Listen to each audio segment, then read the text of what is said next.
Hoekom gaan kyk jy nie in die kelder nie? Daar's hope van pa se ou hemde. Nou goed, kom majoor, na die kelder.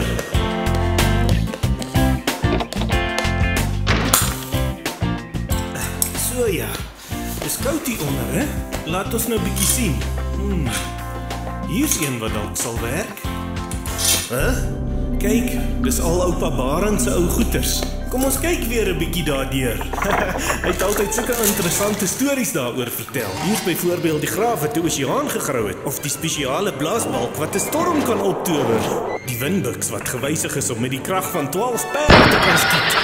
Dan is daar die lem wat deur iets kan beweeg sonder om dit te sny. Die klavier wat hy ontvang het as 'n geskenk vanaf 'n onontdekte stam wat die poorte na iewers sal oopmaak as die regte lied daarop gespeel word. Kom ons lees bietjie in al oupa se ou boeke.